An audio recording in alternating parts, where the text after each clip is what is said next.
Welcome back to Vic's Projects. I hope you're well. If you saw the last episode, we got the car running and driving. So in this episode, it's not.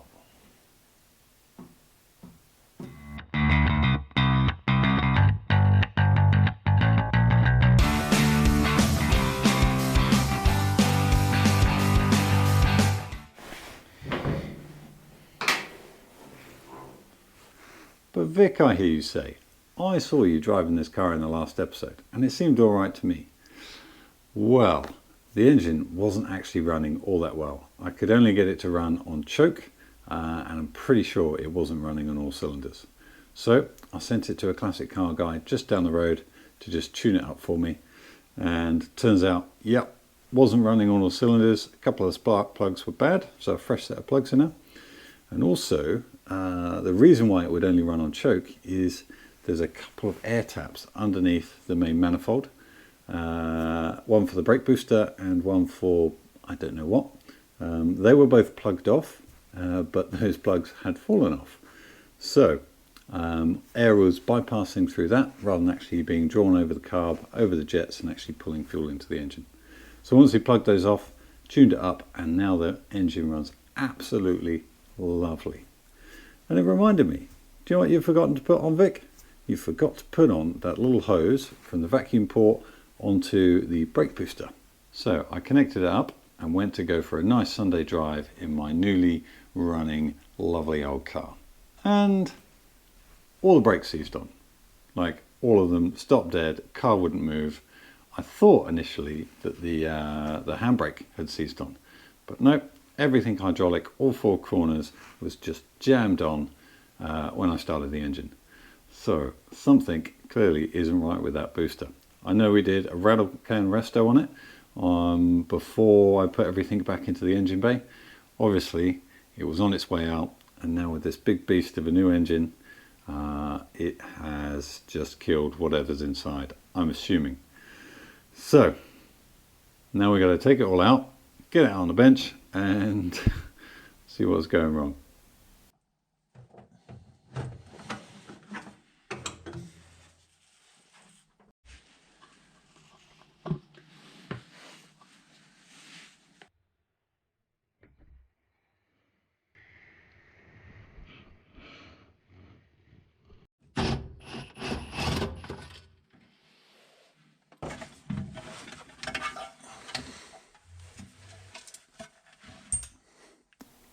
Okay, now she's on the bench, we can take a look and see what's going on.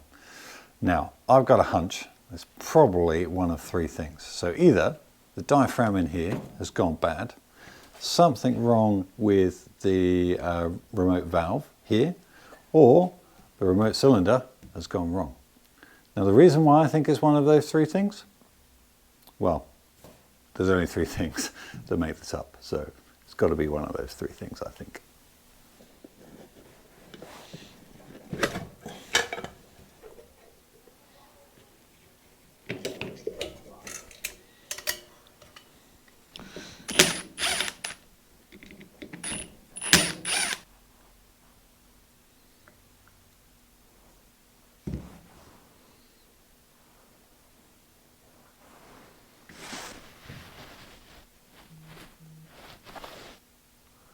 Well, I'm a little bit stumped. I was expecting to find something obvious, such as this all completely full of fluid, or in here completely full of fluid, or in this one completely full of fluid, and yeah, nothing in there. The other bit was this valve here, could have got stuck, but no, that's moving freely. I don't really know what it could be.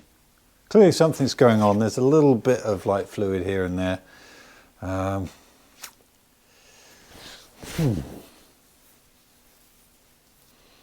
So, given our symptoms of the brakes just locking on and not letting go, it's most likely this little UFO diaphragm thing that effectively pulls some assistance, pulls on the fluid, or pushes on the fluid, should I say, to then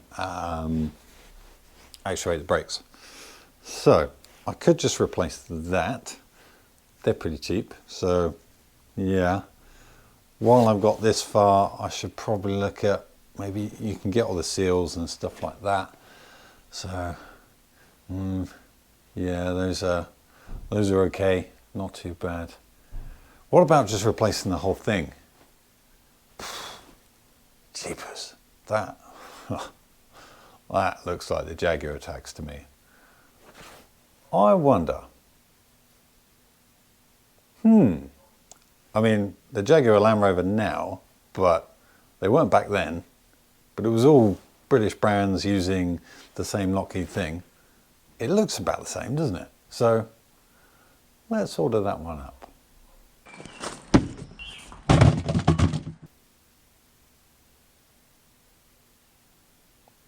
They are essentially the same thing. There is a slight difference though. The booster on this one is a little bit smaller than that one. So the Jaguar one, you get a little bit more assistance. Given I don't think I was ever getting assistance from this thing, having some is better than none. Do you know what? I'm just going to try it. I'm going to see how well this one performs, given the price difference, and I've paid for it now. Let's just do a little experiment. Let's find out.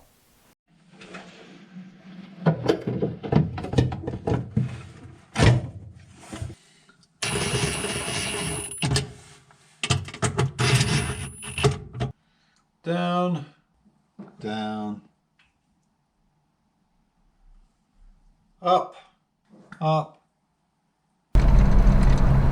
So, how is it? Well, kind of just feels like an old car, if I'm honest. So, the brakes kind of work. Yeah, they're not modern car brakes. I think possibly, yeah, maybe you could do with a bit more servo. But actually, for just sort of driving around town in your classic car, it's absolutely fine. I mean, I'm not going racing or anything. Maybe in the fullness of time, I might actually spend the money and get the proper master cylinder for it. Sorry, the proper brake booster. But actually, driving around right now, I think it's perfectly workable. Depends what you want from your classic car, really. As I say, it just drives like an old car. Well, that's it from this episode of X Projects. We've got a lot more pressing matters to deal with. This video has been on the cards for a while, half filmed for a while, so you'll see what happens in the next few videos. Okay, we'll leave it there, and we'll see you next time on Vix Projects.